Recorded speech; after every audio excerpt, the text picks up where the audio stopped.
Hello friends, स्वागत आहे तुमचे MPSC एस्पिरंट या यूट्यूब चॅनलवर। आज आपण चालू घडामोडी बघणार आहोत 2023-24च्या।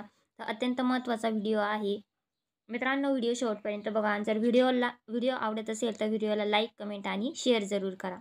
चला तर मग व्हिडिओला सुरुवात करूया। तर कलम 370 सर्वोच्च न्यायालयाने जम्मू काश्मीरचा विशेष दर्जा रद्द करण्यावर शिक्कामोर्तब केले आहे। तर 11 डिसेंबर 2023 रोजी करण्यात आलं। तर सर्वोच्च न्यायालय आणि 5 वरिष्ठ न्यायाधीशांनी तर जम्मू आणि काश्मीरला विशेष दर्जा देणारे कलम 370 हे रद्द केले आहे। तर मित्रांनो, कलम 370 हे लक्षात ठेवा की ते आता रद्द केले आहे सर्वोच्च न्यायालयाने आणि 5 वरिष्ठ न्यायाधीश होते। तर हे लक्षात ठेवा, पेपरला विचारलं जाऊ शकतं। तर न्यायालयाने असे मानले आहे की जम्मू आणि काश्मीर राज्याचे कोणतेही अंतर्गत सार्वभौमत्व नाही आणि जम्मू आणि काश्मीर राज्याला भारतीय संविधान लागू करण्यासाठी राज्य सरकारच्या संमतीची पण आवश्यकता नाही। तर न्यायालयाने जम्मू आणि काश्मीर राज्याच्या 2 केंद्रशासित प्रदेशांमध्ये पुनर्रचनेच्या घटनात्मकतेवर टिप्पणी करण्यास नकार दिलेला आहे। तर 370 कलम रद्द केल्यानंतर जम्मू काश्मीरमध्ये काय बदल करण्यात झाले आहे। तर लडाख हा वेगळा केंद्रशासित प्रदेश आहे, जम्मू काश्मीर हा केंद्रशासित प्रदेश आहे आणि यापुढे वेगळा ध्वज नाही राहणार आहे। तर जम्मू काश्मीरमध्ये आता भारतातील प्रत्येक कायदा लागू होईल आणि दुहेरी नागरिकत्व संपले आहे त्याचे। काश्मीरचे वेगळे संविधान नाही राहणार आहे। काश्मीरमध्ये RTI कायदा लागू होईल आणि राज्याबाहेर लोकांनाही नोकऱ्या मिळू शकतील। आर्थिक आणीबाणी देखील लादली जाऊ शकते आणि जम्मू काश्मीरमधील महिलांवरील भेदभाव संपुष्टात येईल। तर कलम 370 रद्द केलेला आहे जम्मू काश्मीरचं, तर त्याचे इफेक्ट काय झालेला आहे।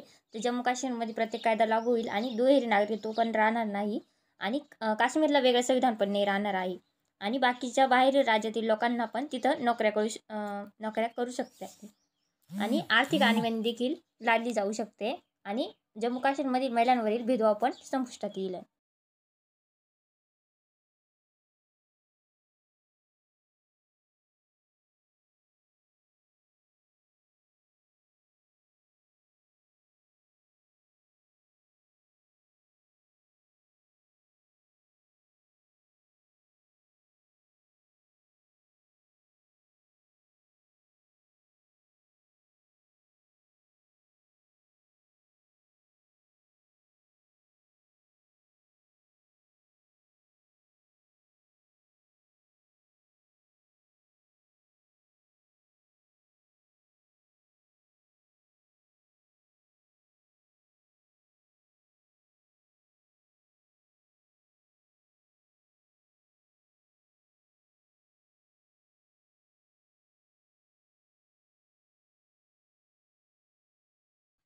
मध्य प्रदेश, तर मध्य प्रदेशची 16वी विधानसभा होती 230 जागांसाठी। तर दिनांक 17 नोव्हेंबर 2023 रोजी निवडणुका झाली मध्य प्रदेशमध्ये आणि निकाल 3 डिसेंबर 2023ला लागलेला आहे। तर मुख्यमंत्री कोण झाले आहे मध्य प्रदेश राज्याचे, तर मुख्यमंत्री मोहन यादव हे झालेले आहे।